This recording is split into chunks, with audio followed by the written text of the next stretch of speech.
starting with the sect at number 10, we have Sunni. 85% of Muslims are Sunni, and they consider themselves to be the guardians of Islamic tradition as established by the Prophet Muhammad and the four rightly guided caliphs. Sources of religious and legal authority are the Quran and the Hadith, and then there's analogy or qiyas, as well as consensus, which is ijma. They are used to resolve problems not explicitly mentioned in the Quran and the Hadith, so those also play a very important role in the religion. Sunnis also believe that both individual as well as communities should be guided by Sharia law. And that brings us to our next sect, the Maliki. The Maliki school is one of the four major sects of Islam within Sunni Islam. Now, it was founded by Malik ibn Anas in 8th century, and the Maliki school of jurisprudence or school of thought relies on the Quran and the Hadith as its primary sources. Maliki also considers consensus of the people of Medina to be a valid source of Islamic law. Now, it's also one of the largest groups of Sunni Muslims. Number 8 brings us to the sect of the Shafi'i. The Shafi'i sect is also one of the four schools of thought in Sunni Islam, one of the four main ones, and it was founded by the Arab scholar named Muhammad ibn Idris al-Shafi'i, and he was a student of Malik in the early 9th century. Now, this sect actually rejected provincial dependence on the traditional community practices as the source of legal ruling, and they argued for the unquestioning acceptance of the Hadith as the major basis for legal and religious judgments. Also, the foundational text for the Shafi'i school of thought or sect is known as the Al-Risala, which means the message, and this was created by the founder of the sect, Al-Shafi'i. The sect at number 7 is the Hanbali. Now, the Hanbali sect is also another one of the four major Sunni schools of Islamic thought. Now, it's named after the Iraqi scholar named Ahmed ibn Hanbal, and the belief system of this sect was then institutionalized by his students. The Hanbali sect is the smallest of the four major Sunni branches, by the way, and the scholars of the Hanbali school are also referred to as Al-Hadith. The next sect I want to talk about in this episode is the Hanafi sect. This is considered to be the oldest and most liberal school of law, once again within the Sunni branch of Islam. The Hanafi sect was named after its founder, Imam Abu Hanifa, and it's a major school of Iraq Sunni Arabs. This sect uses reason or opinion in legal decisions. Also, the Hanafi sect, for the most part, is decentralized, and that made it very difficult for the 20th century rulers to incorporate its religious leaders into stronger, more centralized state systems. Continuing now to number 5, here we talk about Shia. The Shia, also known as Shiites, they began as a political dispute over the leadership of Islam. Now, they considered Ali, the cousin of the Prophet Muhammad, as the first legitimate successor to the Prophet Muhammad. Now, Shiites also believe the revelation ended with Muhammad and the Quran. However, they also consider that there is to be a tradition of imams who are granted powers to interpret the Sharia law as well as help govern the Muslim community. You've probably heard the term, even if you're not Muslim, Ayatollah. Well, that term means sign of Allah, and it's a title used in Shia Islam. And the person with this title is considered to be someone so righteous that he can make independent judgments that carry the authority of the Imam. Shia Muslims are the ruling majority in modern Iran, as well as Shias are also found in Syria, Lebanon, Yemen, Pakistan, and Iraq. And of course, you find smaller groups in different parts of the world. Speaking of Shias though, we got to talk about the Twelvers. They come in at number 4. Now, Twelver Shiaism is the largest branch of Shia Muslims. It's also the majority sect in Iran, where it is the state religion. And the very term Twelver, actually, it refers to the belief in the 12 divinely ordained imams. Now, these 12 men were to be descendants of the Prophet Muhammad, and for them, the 12 imams carry great power, and this power not only allows them to rule over the Muslim community with justice, but also it qualifies them to interpret the not so clear meanings of the Quran. The Twelver Shiite sect fully accepts the oneness of God and the Quran, and they also acknowledge Muhammad as the final prophet, but also, like the general belief in Shia Islam, they consider the words and the deeds of the imams as holding a lot of power, not just in their own immediate families, but also in the Muslim communities on a whole. The sect at number 3 is Ismaili. Now, the Ismailism is another branch or subsect of Shia Islam. The Ismailis also get their name from Imam Ismail ibn Jafar as the appointed imam to Jafar al-Siddiq. So that's where the Ismailis differ from the Twelvers, who accept Musa al-Kadhim, which was a younger brother of Ismail, as the true imam. Ismailism, it rose to a huge huge point actually to become one of the largest branches in Shia Islam, and it peaked as a political power within the Fatimid Caliphate in the 10th all the way up until the 12th centuries. At number 2, we have to talk about the Sufis. The word Sufis, not many people know, but it means woolen, and this actually refers to the coarse wool clothing that were worn by early Muslim mystics as a symbol of poverty and rejecting all the pleasures of the world. Sufis trace their origins back to the Prophet Muhammad as well as the Quran, and they teach that early Islam was a lot more concerned with the true spiritual matters as opposed to more materialistic matters, as well as discussing strict laws and all of that. There was one professor of theology, Al-Ghazali, and at one point he sought to combine the legalistic as well as the mystical schools of Islam, and he prescribed Sufism as a remedy for spiritual problems in the world, not just in Islam, but in the world in general. And finally, the last sect that we're going to look at in this episode is the Nation of Islam. Now, this sect was founded in Detroit in the United States in 1930 by Wallace Fard. Now, this was a man who said that he had a revelation from God for the African Americans that their salvation would come through self-knowledge, and a lot of this knowledge was tied into African Americans just learning about their own history. A man by the name of Elijah Muhammad was Wallace Fard's successor after he mysteriously disappeared in 1934. Nobody knows where Wallace Fard went after that. But his followers, they maintain a strict lifestyle. They pray 5 times a day, they avoid intoxicants, they don't use any tobacco, no alcohol, they eat a pure diet, no haram foods, and they stay away from intimate relationships outside of marriage. Malcolm X, as well as Elijah Muhammad's son, Wallace D. Muhammad, they made attempts to really bring the Nation of Islam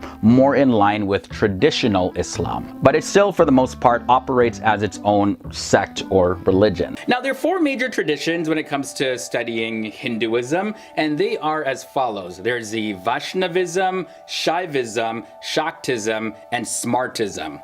Now, these Hindu denominations are traditions within Hinduism that center on one or more gods or goddesses. So they're sometimes referred to as denominations of Hinduism, and the terms denominations or traditions are often used interchangeably, so they pretty much mean the same thing. Now, these different denominations, they differ primarily in their focus of what deity is at the center of the tradition. So when we look at Vaishnavism, Vaishnavism is also called Vishnuism, and it's distinct because followers pay devotion to Vishnu and his incarnations or avatars. The followers of this tradition are called Vaishnavas. For Vaishnavas, there's absolute reality, or Brahman, is manifested in Vishnu, who in turn is incarnated in Rama, Krishna, and many other avatars. And when we break this down, we see that it is polymorphic monotheism, which means that it's a theology that recognizes many forms of one single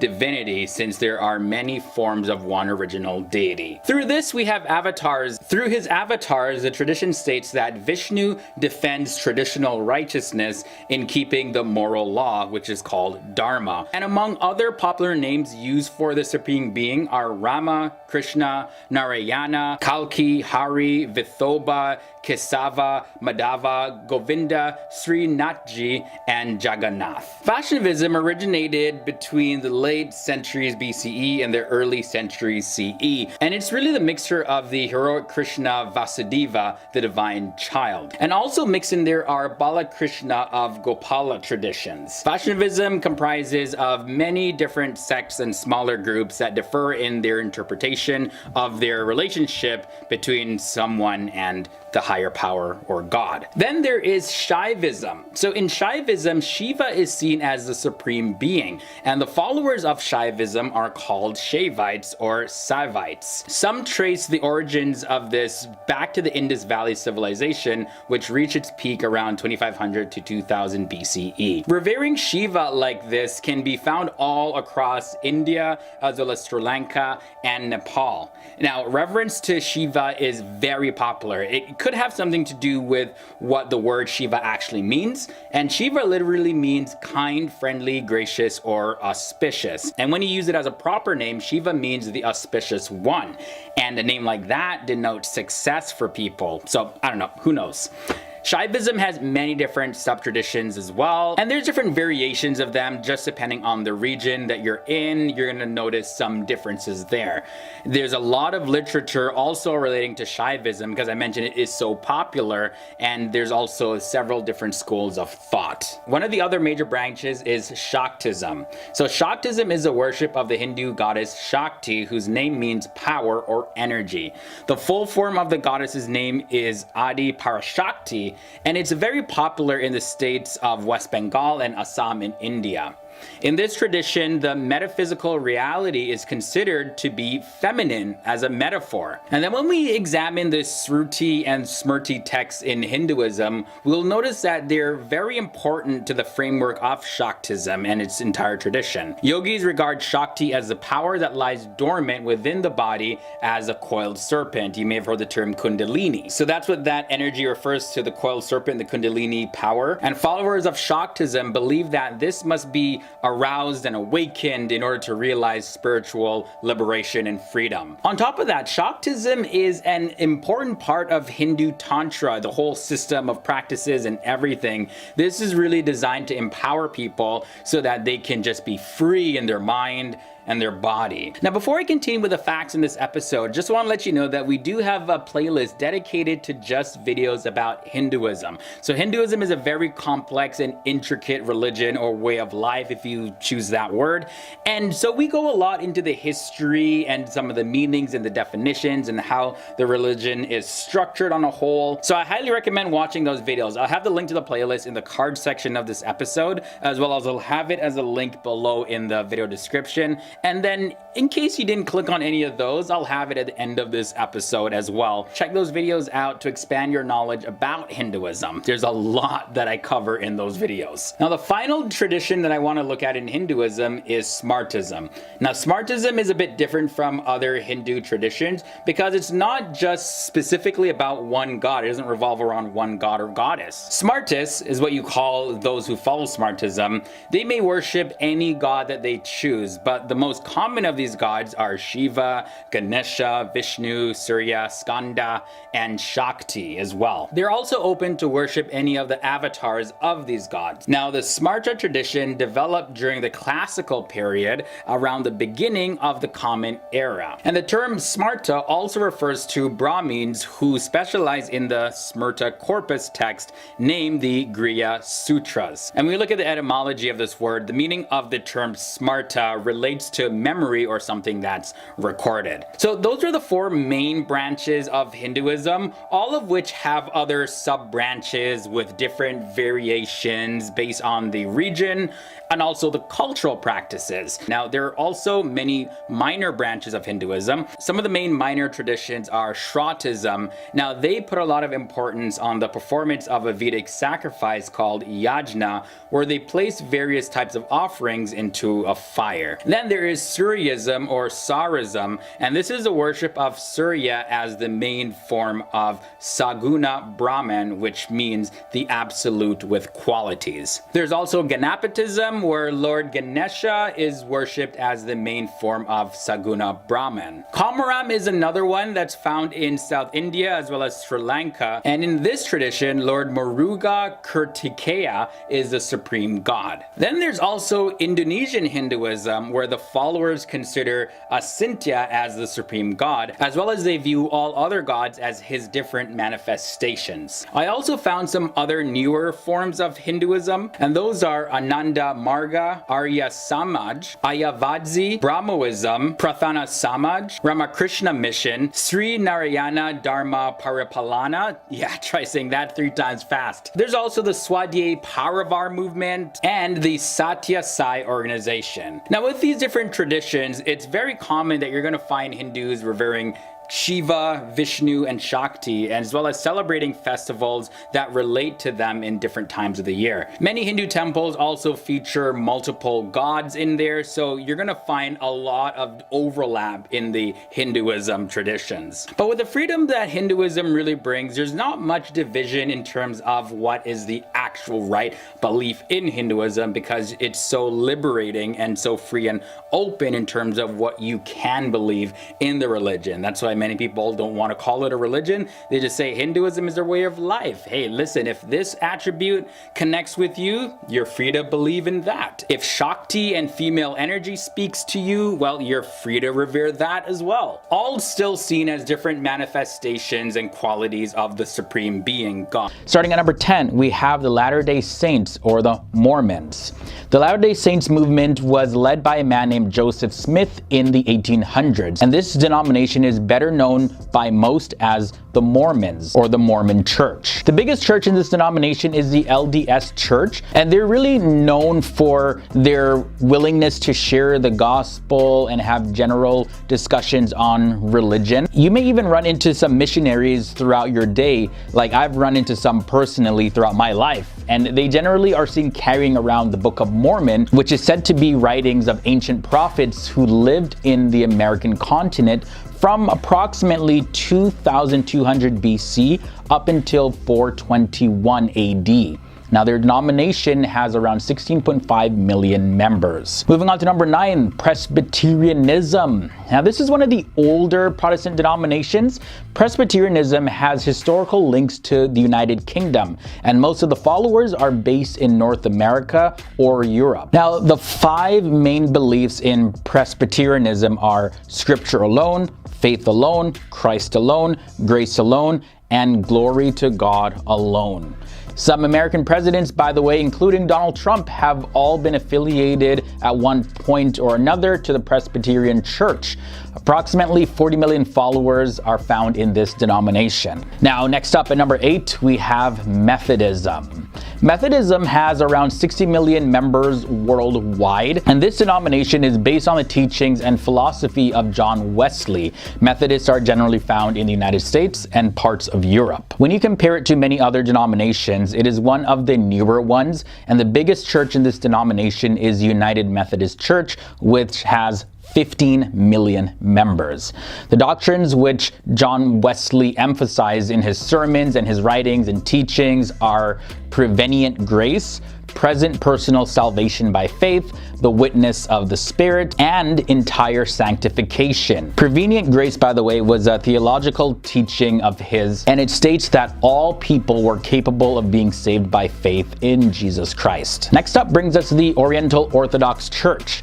Now, by the way, there's a huge range of churches that make up Oriental Orthodoxy, with approximately 65 million followers. Oriental Orthodox churches are common in North Africa, the Middle East, and some parts of Eastern Europe.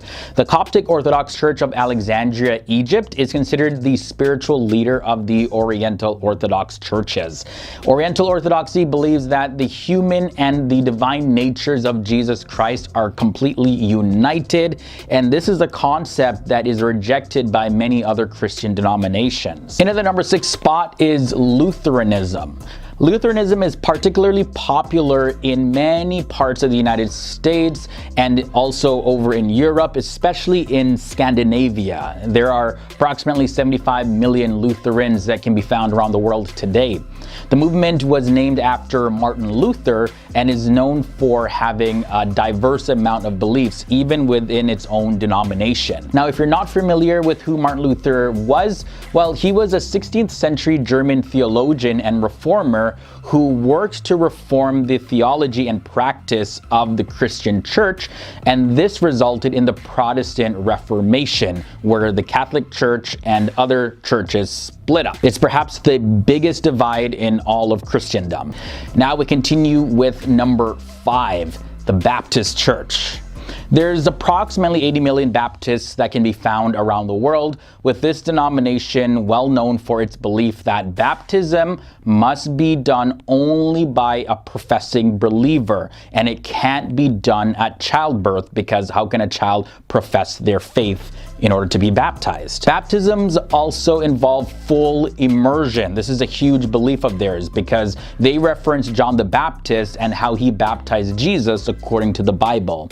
The Baptists are one of the oldest Christian denominations, and while Baptists are mainly found in North America, they can also be found pretty much anywhere in the world. Also, some Baptists believe that there has been an unbroken succession of Baptist churches going all the way back to the days of John the Baptist and the apostles of Jesus Christ. But others trace their origin to the Anabaptists, which was a 16th century Protestant movement, and that happened over in Europe. Most scholars, however, agree that Baptists, as an English-speaking denomination, began in the 17th century and stems from Puritanism, which was an offshoot of Congregationalism. Next up at number 4, we look at Anglicanism. Now, this denomination has approximately 85 million followers in different parts of the world, and it traces its roots back to 16th century UK. Its biggest church is the Church of England, where you'll find 25 million followers, and it also is very popular throughout Europe and parts of Africa. This church is also known as the Episcopal Church in the United States, and for many years actually, Anglicanism was at one point the most popular Protestant denomination. Number 3 leads us to the Eastern Orthodox Church. The Eastern Orthodox Church has a massive following. 240 million followers are estimated to be a part of this church, and they are primarily found in Eastern Europe, with the Russian Orthodox Church alone having over 100 million followers. Now, Eastern Orthodoxy, the official name for it is the Orthodox Catholic Church, and it's one of the 3 major groups of Christianity. The Orthodox Church has a lot in common with other Christian churches, especially in their beliefs that God revealed himself through Jesus and believe that Jesus was incarnated, as well as they share the belief in the crucifixion and resurrection of Jesus Christ. But Orthodox churches, they differ greatly when it comes to the way of life, as well as their worship style. Next up, let's look at Pentecostalism. This church has 280 million followers, and this denomination is the largest in all of Protestantism. The denomination is also one of the youngest ones, and it's very popular in the United States, and it's growing like crazy in South America. Those who follow Pentecostalism are known for believing that salvation can only be attained by grace, and that they experience God regularly during worship services, especially through the practice of speaking in tongues. That's a common occurrence during worship services. And with their massive growth in recent times, well, this church doesn't show any signs of slowing down. And number 1, you probably guessed this one, Catholicism. This is the biggest denomination of all of Christianity, and it has 1.3 billion followers. It's very popular in the United States, Europe, South America, and it's very difficult to travel anywhere in the world without seeing a Catholic church. Catholicism dates back thousands of years, and it currently has over 3,500 dioceses around the world. The church is led by the Pope, as many of you might know, and the Pope lives in the Vatican City. The core beliefs and principles of Catholicism focus on believing in one God, believing that the Virgin Mary is holy, and also believing in everlasting life and the resurrection of the dead. Not only are they very large, but they are also a very wealthy church. According to estimates, it's believed that the Catholic Church has $10 billion to $15 billion. And for all these reasons, this is why they're number 1 in this episode. So the branch we're going to start off with at number 10 is Reform Judaism. The largest affiliation of American Jews, about 35% of Jews identify as Reform Jews. This branch focuses a lot of its attention on the importance of the Jewish ethical traditions above the obligations of Jewish law. Reform Judaism has typically aimed to adapt Jewish tradition to modern understandings, and it really prides itself on being progressive in its political sense, as well as it also prioritizes social justice work. This branch emphasizes personal choice when it comes to the ritual observance of Judaism. From there, we move on to number 9, Conservative Judaism. This branch is also known as Masorti, or Traditional Judaism, outside of North America.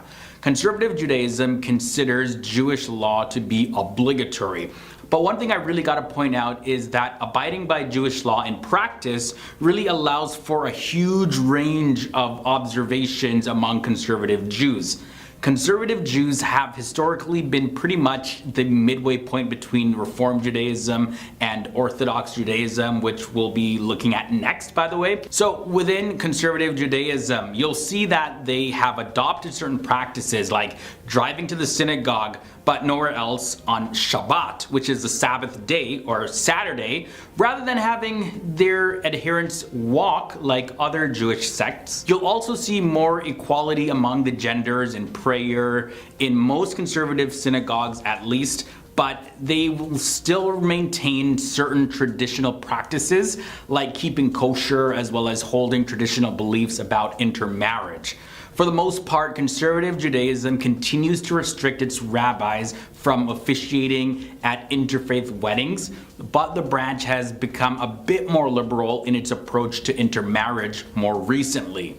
It's estimated that about 10% of American Jews identify as conservative. The branch number 8 is Orthodox Judaism. Orthodox Jews are distinct due to their adherence to traditional understanding of Jewish law as interpreted by Jewish authorities over the centuries.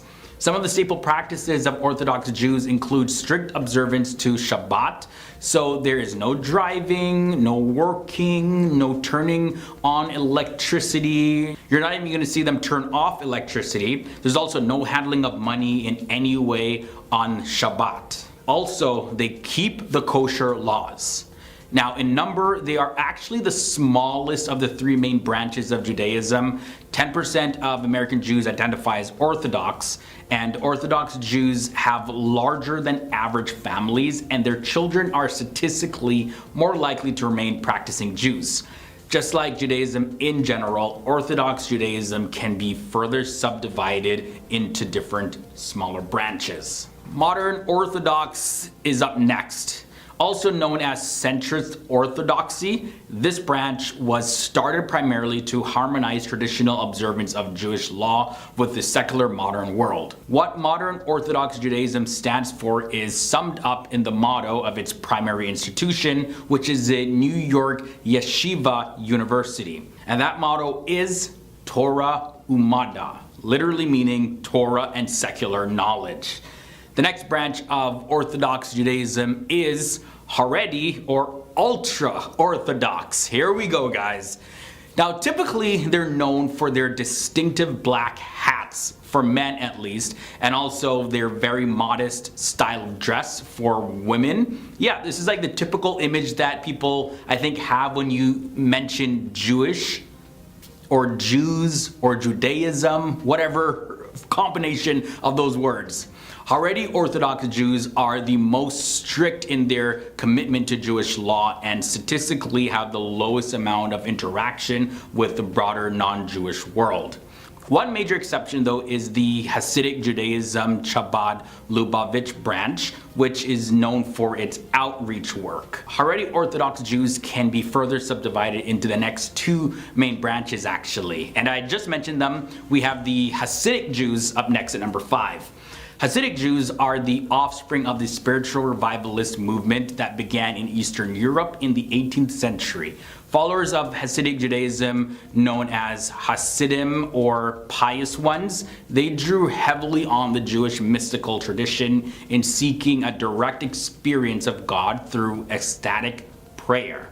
Among the most unique features of Hasidic Judaism is having the Rebbe as the central figure, which is the spiritual leader, and every Hasidic Jewish group has one of these. And when the Rebbe dies, then the successor is usually a son or some other close relative. From there we look at the branch at number 4, Yeshivish. Sometimes known as Litvish, these Haredi Jews are heirs of the Mitnagdim, literally meaning opponents, who rejected the rise of Hasidic Judaism in Europe. These Jews traditionally put a lot of emphasis on the intellectual aspect of Judaism, so the men especially study the Talmud very intensely. Yeshivish derives from the word yeshiva, or religious seminary. And from there we move on to the Reconstructionist Judaism. Following the thinking of its founder Mordecai Kaplan, Reconstructionism holds that Judaism is the evolving civilization of the Jewish people. So its followers hold various different opinions about the extent to which Jewish law is to be followed, and this branch is very religiously progressive, so to speak. Mordecai Kaplan was the first American rabbi to preside over a public bar mitzvah celebration for his daughter Judith in the year 1922. And the movement's rabbinical seminary was the first to accept openly gay students. Now that is a huge step for Judaism. Okay, that was surprising. Now moving on to number 2, Jewish renewal kind of mixes the ecstatic prayer of the Hasidic Jews that I mentioned earlier with the modern belief about gender equality. And there's a lot of attention on the environment as well, and also appreciation of religious diversity and differences. Its spiritual father was the rabbi named Zalman Schachter Shalomi, and this rabbi was born into a Hasidic Jewish family in Europe. But he wasn't really as strict, and he had a lot of counterculture values. And we end this episode off with humanistic Judaism. First time I've heard of this one when I was researching for this video. This branch was founded in the year 1963 by Rabbi Sherwin Wine, and this branch is actually non-theistic, and that's its approach to Judaism. It's not based on divine revelation at all. Humanistic Jews celebrate Jewish culture, history, as well as holidays without any sort of reference to God, and they have a lot of emphasis on rationalist, human-centered ethics. Okay, that was also a big shock, because literally the central part of Judaism is that it's from God, they're God's chosen people and whatnot. So the fact that there's a branch that is non-theistic, yeah, very, very surprising.